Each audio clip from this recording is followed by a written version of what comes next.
The Property Lane. Welcome to the Property Lane, where it's everything real estate. This time round, we take you on a tour of the only successful city currently in Kampala. And we will be inviting, of course, none other than the MD himself of Akright City, Mr. Anatoli Kamugisha, to take us through the story and to also educate us what's a city, what's the difference between a satellite city and a city, how is a city different from an estate. Well, come with me tonight as we get to know more about the city, and for those of you upcoming developers that want to set up something similar, this would be a chance to take your seat and do not move. So, without further ado, welcome with me, Mr. Anatoli Kamugisha, a veteran in the real estate industry. Been around for quite some time, over 20 years, I guess. He will be telling us more. Ladies and gentlemen, please welcome Mr. Anatoli. Say something to the viewers. Thank you, the viewers. I take this opportunity, first of all, to receive you in this Akright City. And I also want to thank you for having chosen to come and visit us and know what we are doing and know how far we have gone with developing the city. As you know very well, a city is something that cannot develop and have 100% complete because many things keep on changing. But all in all, let me first clarify why do we call this place Akright City? Yes. Why we call it Akright City? It is a place whereby we have acquired a very big chunk of land that we thought would be able to have all three classes of people in one place, meaning having what we call the low-income earners, the middle-income earners, and high-income earners, all living together and sharing services together. Okay. But above all, settlement in one place, but also with what is required to make sure that they can be sustained in that place, which include employment. Now, when you say people come and stay here, but where do they work from? Then create places of work, industries. So now that's why when you are on top of the hill there, you are seeing some factories, the Pepsi Cola factory, and agro-processing industries, and many others of that nature. Okay. Also other businesses like shopping malls, supermarkets, all those support.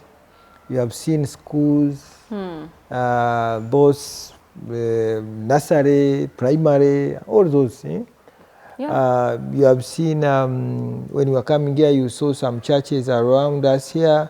There is Padre Pio Church, there is St. Mark Church. All those are part of the community. So you have seen a golf course for recreational facilities for those who want to go and play and, have leisure, Then we have also small football pitches which are around for the young people. And we will see all that. Yes, we shall see them. Then we have all what we call homestays, some people's homes, and they put a bed and breakfast. People can come and stay. So all those, when you put them together, they answer all the concerns of human settlement. And once they are found in one place and they answer that concern, that place qualifies to become a city. Oh, so Yes. that's what makes a place a city. Yes, because it is answered by all those demands, all those kind of things. Even as you know, we have the administrative structure as a community. You know, this city we are talking about, we have 12 villages. Yeah, I heard of villages. And yes. every village is on and above 300 homes, 300 homes, 300, 400 homes, but they are not the same. Some are 400, some are 300. And every village has a chairman. And you said there are 12? There are 12 villages. Wow. And every village produces a chairman. And now those chairmen come together and they appoint a president. And now the president of that community also appoints what we call a council. From those chairmen, you can choose to say, I'm going to work among, if they are 12, you can say, I'm going to use 6. You work with me within this year. Because, is that a cabinet? Because the leadership of the community it is for 1 year. Okay. It is a revolving leadership by community. And then at the same time, he also appoints ministers. So we have a minister of infrastructure, minister of environment, minister of social affairs, minister of finance, minister of ICT. Okay. So all those, when you put them together, the ministries, that kind of leadership under that structure. It manages the people and at the end of the year. And then we also change another leadership with the same kind of stuff. So the leadership keeps on changing and also bringing new ideas, new energy and that kind of. So the what we call the leadership is sustainable and arrangement of having people who are leaders and they are changing every time and when. Wow. So that's when, because of that community with such a kind of leadership qualifies to be a city. Because you can't be a city also without leadership. Okay. So there is that unique leadership. I think other places, other people should come and see, because this is unique, by the way, in the whole of Africa. It's a unique leadership that you cannot find anywhere. This kind of setup. Well, you've said quite interesting things. Yes. By the way, we are here sitting at his home, his residence in Pearl Village. Yes, Pearl Village. It's a very beautiful mansion, as you will see. Quite exquisite, calm, green. I love the green in this area. But coming back to the city, how did you manage to acquire 1,280 acres? Yes. That's like 4 villages. How did you convince people to give you all that much land? And again, with all that much land, from what I know about Akright City, is there several people who came to buy into this project. How did you convince the people to buy in and build according to your plans?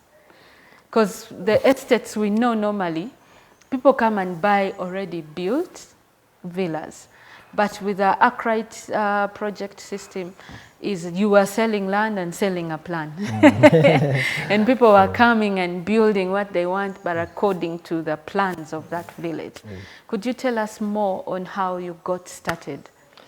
Well, starting, first of all, the concept that the place must be a city. Yes. Must be divided in 12 villages, which will create that kind of leadership. 3, you must create different classes of people, because people can't be the same, can't be of the same level. But again, it's by a must. How did you acquire the land to start with? Sorry to... Okay, I was coming to that, but anyway, let me straight away to your point. How we acquired the land is that this land was once a sugar plantation. Oh, okay. Not all, but at least a bigger part more or less like 1 square mile was the sugar plantation. Then as a square mile of land, we acquired it through expansion, which has also not been easy, because when the value of 1 square mile went up, so it was very difficult to buy the neighborhood to be able to add on to this. But we used the all innovative approaches to manage to reach here. Some of them by incorporation, some of them by swapping properties, you know. Yeah, some people would give us land because land has been there and nothing. Then we say, do you know, rather than keeping land next to us and we don't know what you're going to put there in the future. And then for us, we don't want people to come and put up something that can jeopardize or whatever. We better give you a finished property. Yeah, somebody gives you a land and you give him a finished house. And then when you give a finished house, in an exchange, then for him he starts living in the house or he starts earning from the house. That's how we acquired properties, by swapping. Give me the land, I give you a house. Give me the land, I give you a house, a finished house. And that's, let me tell you, in an organized. Yes. Let me tell you, if there is anything that can transform people and make them rich, is when you build a city.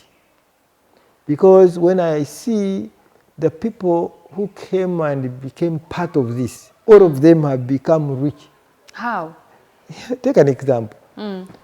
If somebody had land, had no money to build, he would have stayed, he was staying with that land for over maybe 30 years or 50 years. Now you say, give me the land, I give you the house. And the house will be generating money every month. He's earning money. Is that a rich man?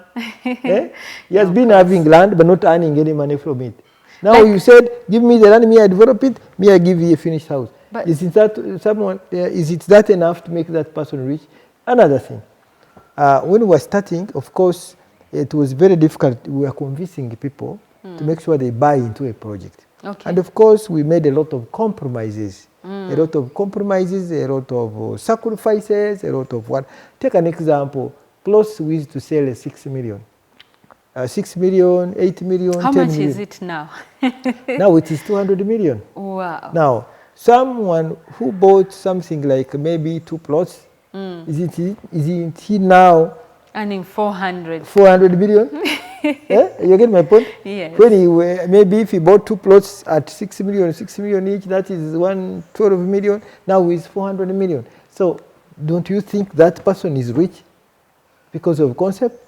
How do we convince government that this is a more viable way of organizing different places?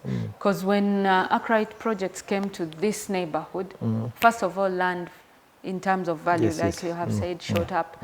But also the whole place changed. Even outside Akright City, people started living in a more organized way. How do you advise developers that want to put up something like this? Yeah, something maybe I can talk about is that developers... In terms of how did you come up with this whole plan? And why did you think it would be successful? Yeah, I believe that it would be successful because I had seen that the whole of Kampala was becoming a slum. To have a city and you look around, let me say, small places of Kampala, which is organized. That is Kololo, that is Nakasero, that is Bugolobi, that is Mbuya, that is Naguru, and that's it. With the rest, how do you describe them? They are slums. I mean, is staccato, anything, anywhere, anyhow, building anyhow, anything, you know, and that's it. Whereby you have a house, even you cannot access it with whatever. A place which doesn't have an address. When you are coming here, what have you seen? Haven't you seen? Oh, I am coming. Where are you going? Easy, Okay, now you are going to Kamugisha Anatoli.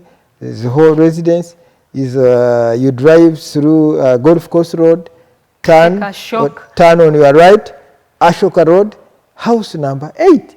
Period. There is nothing much that you need. Whatever you remember, you drop like this, you will arrive. So homes here have addresses. Yes. have names. Roads have names. Roads have, and you see even names are named out of plants, of trees, because we wanted to make, this is what we call eco city. We shall also reach there. We'll explain you why why it's an eco city and come to that. Another city. So now, when you go to other places, you fail to trace the place. They will tell you, pass by the mango tree. When it is at night, you won't be able to see the mango tree. Pass by a border stage. By night, the borders are not there. So those kind of, or you find, pass by the house of the rich man called Anatoli. So that's a rich men are becoming also addresses. So at the end of the day, so all in all, is everything is staccato, everything is disorganized. So now it is out of that thing that some of us founders of Akright, we saw it as an opportunity, one, to organize a place with such a kind of a character. And then meaning that now you will be able to have all classes of people. Once you have the rich people, the middle class will come, then definitely even the poor people will come. You don't need to convince poor people. Poor people will come, all the low income earners, they will come automatically. But the difficult person is that rich person. If you can convince him, let me tell you, I know there is one time when we were in an office, we got an opportunity. One judge developed an interest in coming to here. And now he was giving us little money, this kind of, so he wanted a little, to be given a good package. Yes. Now, I convinced my people that I'm going to give this person a package like this. When I presented it to my team, they said, no, you can't. This is really, you are causing a company loss. I said, but do you know, getting an opportunity of having a resident judge in your estate or in your city, a judge to be able to accept and stay in your place. Now I said, okay, for me, leave me alone, let me package my project, let me work with my project. You also go and get other judges and give them the packages you want to give. Me, I have succeeded on this one, you go and succeed. They failed, they couldn't. Mr. Anatoli, this is quite interesting, but we must take a short commercial break. We will be right back. Please don't forget that, because I know there are many people that want to put up such a project and want to hear how you did it. There are also investors coming in and are wondering where are the opportunities. Let's take a short break and we will be right back. Welcome back from that very brief break. Mr. Anatoli, you are still having that interesting conversation. Yes. Who are your anchor clients as we continue with the judge? Like, how did you get to attract all the three different classes? Yes. That's what I'm saying. We have to sacrifice for us to be able to attract those people, and those people will also bring those. To attract a judge, to attract a minister, to attract a permanent secretary, to attract the professor, to attract a commander, because those people matter a lot in the society, because they become big, and when they become big, then people start knowing, if so and so is a minister and is staying there, I think it's okay. And there it's okay, because this place was virtually, just something like a 2 square mile of land in whatever, and you say somebody's going to stay in that place when there are no people. People want first to wait until other people have gone there, then they come. Oh, you're telling me that was before even the houses were built? We are scattered houses, a few houses. Were those your houses? Yes, houses. They sample houses? No, you were model houses, but again, we had what we call a customized houses. Okay. Yeah, it was a package by saying, when you come, if a house is to cost you so much, I will reduce for you to this so much, so that you are able to come. I said, we think it can work out. And then we gave them favorable terms. Of course, we sacrifice, not at a profit, but at a loss, because you are convincing somebody to join you so that you can be able to benchmark on that and bring others. Then it was very easy. Take an example, like the first judge we brought helped us. The first judge we brought, whom I gave a discount. A big discount. He's the one who actually helped us to bring one of the investors. He's the one who brought us Amos Nzei of Pepsi Cola. How do you think Pepsi Cola came to Akright? because of that judge. They knew each other, and he's a golfer. And then when he came, we convinced him to come and see where I was staying. When he came to see where I was staying, then immediately we interacted. Then we got an opportunity to convince him that please, you can come. There is a good place here. There is many opportunities. That's how we convinced him to come and have a golf here, have the Pepsi Cola as a industry. That's why it's there. Hey, how did we convince a person like... And the Pepsi Cola industry probably also drew in the low-income earners. Of course, yeah, of course. Now, yeah, naturally, now the factor now brings in also the low-income employment, and that's one big part. Then how did we convince a person like him? So also through those connections, you bring someone brings this and connects, and at the end of the day, the whole thing comes. So all those, we made a lot of sacrifice to make sure they come, and they came. But when they came, now the whole thing is full up of factories, full up of houses, full up of schools. Do you have a hospital? Yes, the hospital is also having it. Actually, very soon we are launching it. We are now having final touches.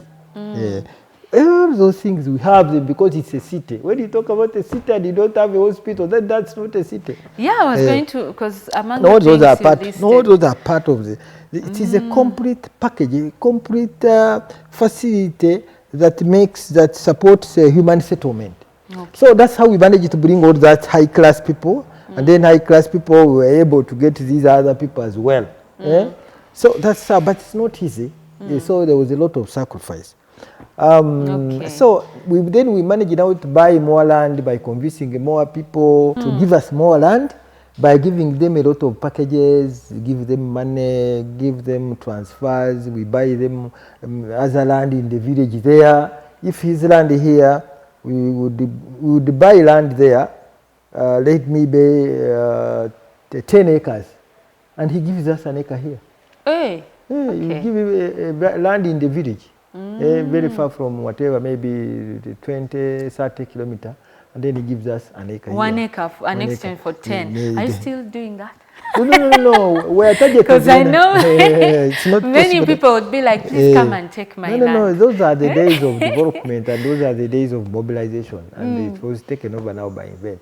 But the land we are targeting, we got it. So why should we now go into other losses? Okay. We stopped because those things had a lot of losses, a lot of compromise, a lot of sacrifice. So when somebody comes here and sees the thing how it is, you think it was easy, whatever. But I want to tell you, there was a lot of sacrifice made on this project. That's where I want, again, more light. What were the challenges? What challenges did you face in coming up with this? The high cost. The challenges were the high costs. The costs were so many to move, to jumpstart this kind of thing, because it required a lot of mobilization. It requires a lot of convincing. It required a lot of marketing. It required a lot of compromising, a lot of sacrifice. Compromising and sacrifice was one of the biggest things that we whatever. I would think financial would be your biggest. But yes, of course. I'm glad to hear it. But of course, when those things happen, they give you what we call perception. You know, everything works on their perception. People, when they see, a project, there is a minister staying there, there is so-and-so staying there, there is... So people start now, and real estate, you know, it rotates on a principle of speculation. Yes. Speculation meaning somebody is looking at tomorrow that things are going to be better. Therefore, he goes into it knowing that the thing is going to be. So creating that mindset, creating that hope, creating such a kind of hope to people, that this place is going to become a city, it's going to be good. You bought a plot at 6 million, but you say plots are going to increase in price, so you better buy 2 or buy 3, and they will be like 100 million or 200 million, and somebody believes in it. It's not easy. But again, for us, we did it, and people now have sacrificed. So now you can imagine that is kind of trust. People trusting you that when I buy a plot 6 million, it will become 200 million. That's crazy. That's crazy. Very crazy. Yes. But we have achieved it. So that's the actual success. And there's still more about the Akright yes, City yes, story, yes. the success story of organized Yes, living. yes. And so far, we can all agree it's the role model for anyone who wants to create a city. We will come back in another episode continuing with this story because there is still more to learn. We want to know what's the impact on the economy. We want to know so much about the city. We are going to take a walk around with you, our viewers, and you will see everything he's been talking about. I'm sure when the ministers came and saw such a beautiful sitting room, the plants within, you know, I saw this in India. And I didn't know some people can do it here in Kampala. With all that, allow me to end the show tonight. It's been very interesting having you, our viewers. Please stay tuned. Next week, we will be back with more on the success story of the Akright City project.